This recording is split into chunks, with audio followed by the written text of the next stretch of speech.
¿Qué haces cuando sientes que Dios está en silencio? Cuando oras y no hay respuesta.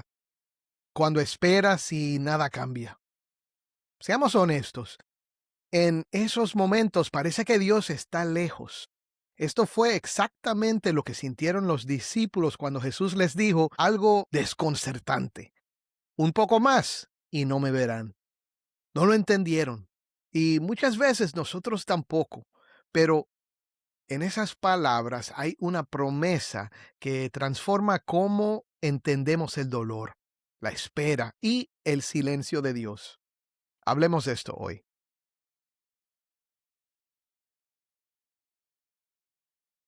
En Juan 16, del 7 al 24, Cristo les asegura a sus discípulos algo que parece un poco contradictorio.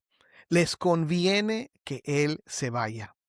Es un poco difícil ponernos en los zapatos de los discípulos cuando oyeron estas palabras por primera vez. Para nosotros toda la vida cristiana ha sido una cuestión de fe y no de vista, pero ellos fueron llamados a algo distinto.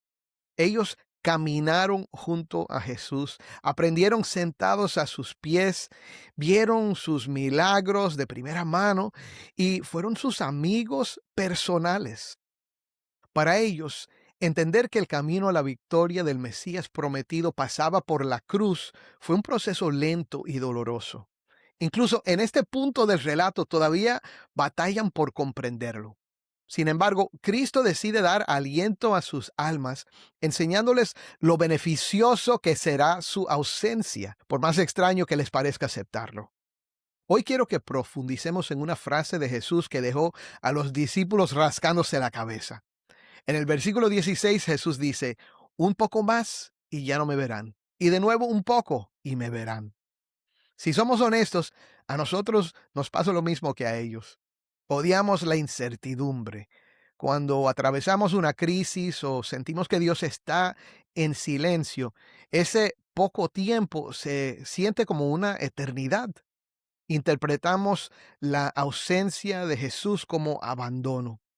Pero los estudiosos de la Biblia ven en estas palabras una doble promesa que sana nuestra angustia. Para los discípulos que estaban allí sentados, el poco tiempo era una advertencia de lo que sucedería apenas unas horas después en el Getsemaní y el Calvario. El viernes por la tarde, el cuerpo de Jesús sería puesto en una tumba.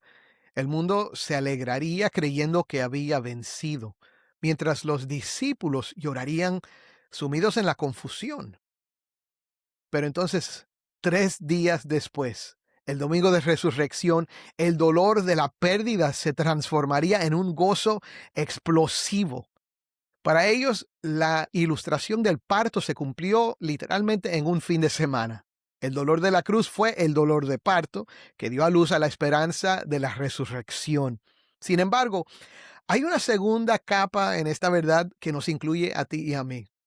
Para nosotros que vivimos después de la ascensión, el poco tiempo se refiere a los últimos tiempos, o sea, el tiempo entre su ascensión y su segunda venida. Jesús ascendió al trono y ahora camina con nosotros por el Espíritu, pero no lo vemos físicamente. Ahí está el ya no me verán. Estamos en ese periodo de aflicción y espera. Pero de nuevo me verán es la promesa de su segunda venida. Ahora, ambas interpretaciones son válidas y son necesarias. La primera, su resurrección, es la garantía histórica de que la segunda venida, su regreso, es una certeza futura.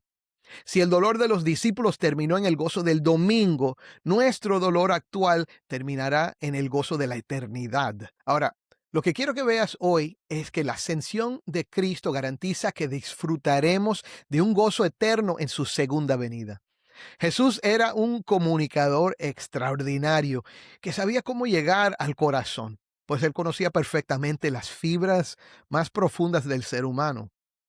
Si eres predicador o compartes la palabra, estoy seguro de que conoces el dilema. Tienes una verdad profunda que exponer, pero no siempre encuentras la ilustración perfecta para que se entienda.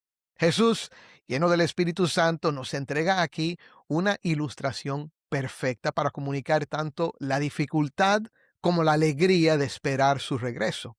Mira lo que dice Jesús. En verdad les digo que llorarán y se lamentarán, pero el mundo se alegrará. Ustedes estarán tristes, pero su tristeza se convertirá en alegría. Y ahora oye esto. Cuando la mujer está para dar a luz, tiene aflicción porque ha llegado su hora. Pero cuando da a luz al niño, ya no se acuerda de la angustia por la alegría de que un niño haya nacido en el mundo. Ahora, Jesús no niega el dolor de la espera. Él reconoce que mientras el mundo parece celebrar en su propia lógica, sus discípulos experimentarán tristeza, pero usa el ejemplo del parto para enseñarnos algo vital. El dolor no es un fin en sí mismo, sino el preludio de un gozo tan inmenso que hará que el sufrimiento previo se desvanezca. Su ascensión entonces no es un adiós definitivo, sino una espera activa que culminará en un encuentro glorioso. Madre que me escuchas, ¿puedes identificarte con esta ilustración que usa el Señor?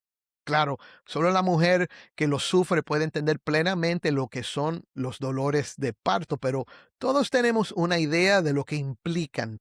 Un hermoso bebé llega justo después de la angustia, pero la llegada del niño no minimiza la intensidad del dolor pasado, pero le da un propósito. Y aunque los padres solo tenemos conciencia del sufrimiento de nuestras esposas en ese momento, podemos ver la transformación que es la sonrisa que brota entre las lágrimas en el segundo exacto en que el doctor pone el bebé en sus brazos. Y es algo misteriosamente hermoso. Jesús usa esta imagen para decirnos que nuestra situación actual, esta espera en su ausencia física, es como ese proceso de parto. Sentimos los dolores de vivir en un mundo caído. Sin embargo, la ascensión es la garantía de que el bebé viene. Amén. Cristo se fue para preparar su regreso. Y cuando lo veamos, el gozo será tan grande, tan absoluto, que la angustia del camino va a parecer un eco lejano. La gloria que nos espera será indescriptible. Eso es lo que Pablo dice en Romanos 8:23. También nosotros mismos, que tenemos las primicias del Espíritu, aún nosotros mismos gemimos en nuestro interior, aguardando ansiosamente la adopción como hijos, la redención de nuestro cuerpo. En los versículos anteriores, Jesús dijo a sus discípulos que les convenía que se fuera porque si no, el Consolador, el Espíritu Santo, no vendría. Y ahora tenemos el gozo que nos produce la resurrección, pero todavía no vivimos en la plenitud de ese gozo. Todavía esperamos lo mejor, pero nos promete. Por tanto, ahora ustedes tienen también aflicción, pero yo los veré otra vez. Y su corazón se alegrará y nadie les quitará su gozo. En aquel día no me preguntarán nada. Nuestra espera aquí en la tierra, por más difícil que sea, es necesaria. Así como el niño crece y se fortalece en el vientre de su madre antes de ver la luz, nosotros pasamos por un tiempo de crecimiento y madurez en nuestras vidas, esperando aquel día cuando seremos hechos perfectos y glorificados en la venida de Cristo. Mi hermano, tenemos la seguridad de que Cristo no ha terminado su obra en nosotros. Tenemos redención en Él.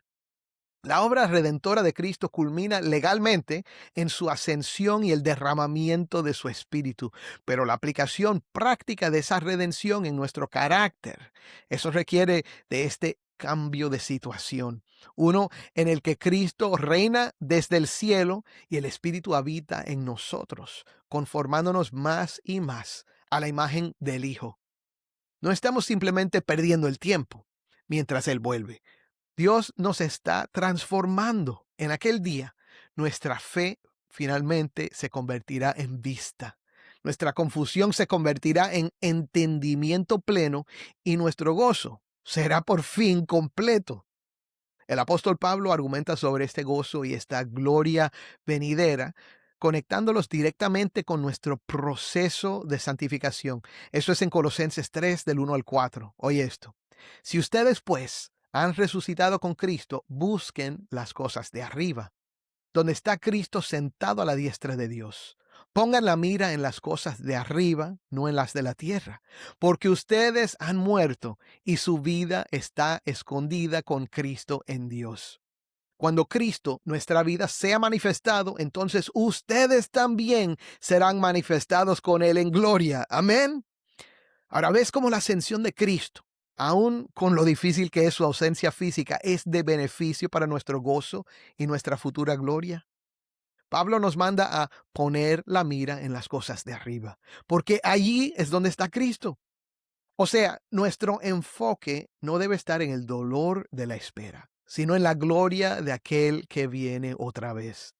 Debemos empezar ahora mismo a transformarnos conforme a esa gloria, una gloria que un día será completa en nosotros. En el resto del capítulo, Pablo explica cómo se ve esto en la práctica. Habla de las cosas de la tierra que debemos desechar, porque al estar unidos al resucitado, hemos desechado al viejo hombre con sus malos hábitos y nos hemos vestido del nuevo hombre, el cual se va renovando hacia un verdadero conocimiento conforme a la imagen de aquel que lo creó. Amén. Uno de mis libros favoritos es La travesía del viajero del alba de C.S. Lewis. Es de la serie Las Crónicas de Narnia. Allí, Lewis ilustra de una manera brillante el proceso del nuevo nacimiento y de desvestirnos de las cosas de la tierra. En la historia, un muchacho llamado Eustace, que era bastante odioso y no creía en Aslan, se encuentra sin saberlo en la cueva de un dragón llena de tesoros. Eustace, llevado por la avaricia, se pone una pulsera de oro. Lo que él no sabe es que cuando uno codicia el oro del dragón, se convierte en un dragón también. Al despertar, Eustace se horroriza al ver su nueva forma. Pasa mucho tiempo como un dragón y al fin recuerda que los dragones, como las serpientes, se pueden quitar la piel. Él quiere cambiar, pero por más que intenta quitarse las escamas y la piel del dragón, rascándose con sus propias garras, no puede. Cada capa que logra arrancar revela otra piel escamosa debajo. Su esfuerzo humano no puede llegar al fondo del problema. Requiere de la intervención de Aslan, el gran león, quien como rey de Narnia representa a nuestro Señor Jesucristo. Cuando Eustace se ve forzado a aceptar que esta es su única esperanza, Aslan hace lo que solo Aslan puede hacer. Es un proceso doloroso, pero es el único camino a la libertad. Ahora te comparto la escena. Dice así: el primer desgarrón que hizo fue tan profundo que pensé que había ido directo a mi corazón. Y cuando empezó a arrancarme la piel, sentí el dolor más grande que he tenido en toda mi vida. Lo único que me dio valor para aguantar fue el placer de sentir cómo se despellejaba esa cosa. Tú sabes, si alguna vez te has sacado la costra de una herida, duele como diablo, pero es tan divertido ver cómo sale. Bueno, continuó Eustace, entonces el león me sacó esa maldita cosa por completo, tal como yo creía haberme arrancado las otras tres, solo que éstas no me dolieron, y allí quedó tirada en el pasto, pero mucho más gruesa, más oscura y nudosa que las pieles anteriores. Y ahí estaba yo, tan terso y suave como una varilla pelada, y más bajo que antes. Y entonces el león me agarró, lo que no me gustó mucho, porque estaba muy delicado por dentro, ahora que no tenía una piel encima, y me lanzó al agua. Me ardió muchísimo, pero solo un momento. Y después el agua se volvió deliciosa, y en cuanto empecé a nadar y a chapotear, me di cuenta de que el dolor de mi brazo había desaparecido, y luego vi por qué. Había vuelto a ser un niño. Seguramente pensarás que soy un farsante si te digo lo que me parecían mis propios brazos. Yo sé que no son musculosos y que dejan bastante que desear si los comparas con los de Caspián, pero estaba tan contento de verlos. Después de un momento, el león me sacó del agua y me vistió. ¿Te vistió? ¿Con sus patas? Bueno, no me acuerdo muy bien de esa parte, pero de una forma u otra lo hizo y con ropa nueva, en realidad la misma que llevo puesto ahora. Y de repente me encontré de vuelta aquí, lo que me hace pensar que todo ha sido un sueño. Tremendo. Mi hermano, la espera duele, pero quiero que me escuches. Vale la pena. Es precisamente en esta espera donde Cristo nos conforma por su Espíritu a su propia imagen. Él no nos obliga a cambiar lo que jamás podríamos cambiar en nosotros. Él mismo nos transforma y nos seguirá cambiando hasta el final. Recuerda lo que dice Filipenses 1:6. Estoy convencido precisamente de esto, que el que comenzó en ustedes la buena obra, la perfeccionará hasta el día de Cristo Jesús. Mi hermano, esa promesa es fiel. La espera tiene un propósito glorioso.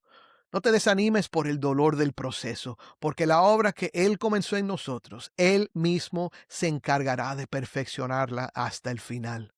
Por eso dice el Señor Jesús que, aunque ahora tienen aflicción, en ese día su corazón se alegrará y nadie les quitará su gozo. Amén. Si nos mantenemos enfocados en la alegría que vendrá con la segunda venida de Cristo, entonces podremos perdurar bajo la angustia de la espera. Se ha dicho con mucha razón que el cristiano debe buscar vivir ahora conforme a cómo será en la gloria. Porque piénsalo por un momento. Si no disfrutamos de la vida terrenal conforme a la imagen de Cristo ahora, ¿cómo pensamos que la disfrutaremos entonces? Pero el cambio llegará en su plenitud cuando Cristo venga. El apóstol Juan dice en 1 de Juan 3:3 que sabemos que cuando Cristo se manifieste, oye esto, seremos semejantes a Él porque lo veremos como Él es. Y todo el que tiene esta esperanza puesta en Él se purifica así como Él es puro. Mi hermano, ¿está tu fe y tu esperanza puesta en Él? Entonces, confía en que los dolores de este mundo sirven un propósito divino. Parte de ese dolor actual es el proceso necesario de ser preparado para aquel día, siendo purificado así como Él es puro. Pero mi hermano, vale la pena, porque Cristo mismo y su presencia por toda la eternidad valen más que cualquier aflicción presente. Ahora, es necesario decir esto con mucho amor y claridad. Todos merecemos la condenación. Hemos pecado contra la gloria de un Dios infinito y santo. Si aún no has puesto tu fe en Cristo, el sufrimiento de este mundo va a terminar un día. Pero escúchame, el juicio final te conducirá a un sufrimiento mayor y eterno. Si no te cubre la justicia de Cristo, no habrá refugio ante la santidad y el juicio justo de Dios. Pero no tiene que ser así. La invitación sigue abierta. Mira hoy a Cristo, entregado por ti para el perdón de tus pecados y para la esperanza de vida eterna. Arrepiéntete de tus pecados y recibe el perdón y la vida que Él te ofrece. Así tú también podrás esperar con gozo y sin temor la segunda venida de Cristo, sabiendo que su regreso no será para tu condenación, escucha, sino para introducirte al gozo pleno de su presencia por siempre. Créelo. Amén.